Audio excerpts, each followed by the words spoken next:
Today we will discuss about conductance, conductivity and the expression for resistivity. So conductance is nothing but it is the reciprocal of resistance. It is given by G, and since it is reciprocal, the unit should be ohm inverse. So ohm inverse can also be written as like this, MHO. From this side if you see it is OHM means ohm, and from this side it is mho because it is a reciprocal. So it is written in reverse way. Or inverted ohm, this is also this can also be, or in this way also you can write the unit of conductance, or it is also called Siemens. Then conductivity is the reciprocal of resistivity, means rho. So conductivity sigma, small sigma, is equal to 1 by rho. Since the unit of rho is ohm meter, so unit of this will be ohm inverse meter inverse. Now expression for rho, this is very important topic. So here we will start with the expression of drift velocity. We have this expression Vd equals to EEM by EE divided by M into tau. Then this formula also we have, electric field is equal to potential by length. This formula we used in capacitor. V is the potential difference.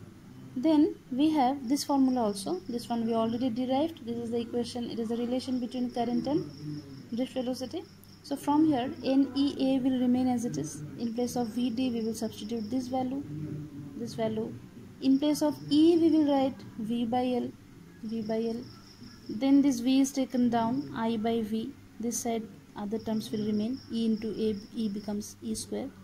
Now I by V, if we take the reciprocal, it becomes V by I. So if you take the reciprocal this side, then this side also we have to take.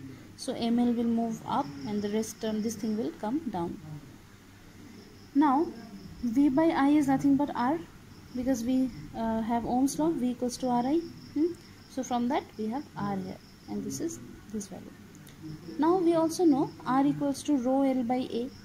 Now if you compare these two equation, say L by A we have here also, R and R both are same. So that means the remaining term in this equation is nothing but rho.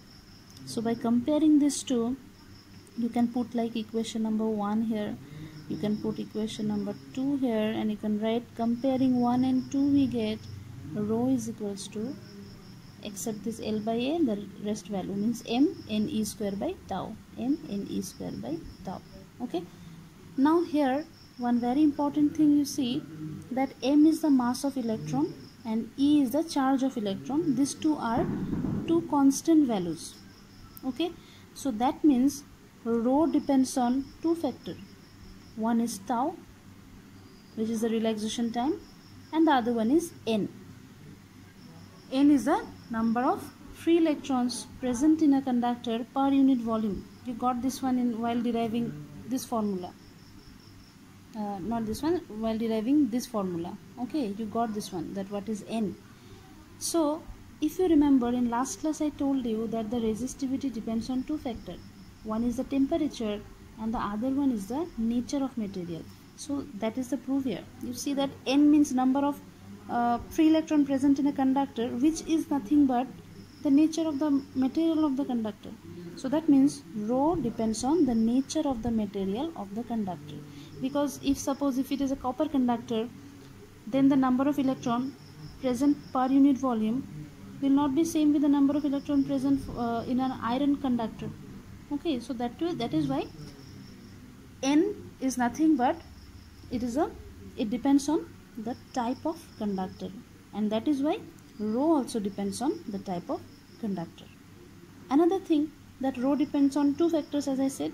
One is a tau. So tau is also somehow related to temperature, because it is the relaxation time, and suppose if the temperature of a conductor increases, then the collision will be, there is a time between two successive collision will be less. More the temperature, the electrons will get more excited. As a result, they will start moving randomly and there will be collision. The chance of collision will be more frequently they will undergo collision. So as a result, relaxation time will decrease. That means relaxation time is inversely proportional to temperature. More the temperature, less is the relaxation time. So here you see, just from this equation, from this equation, as I said, m and e are constant, so rho is inversely proportional to n and rho is inversely proportional to tau. Okay, rho inversely proportional to tau. This tau is nothing but it depends on temperature. So in other words, rho depends on temperature, which already I told you. Okay, and here you see rho is inversely proportional to n. So n is nothing but it depends on what? Nature of material. So that is why rho depends on nature of material. And another thing you see here, that as I told you, that more the temperature, less is the relaxation time. So they are inversely proportional.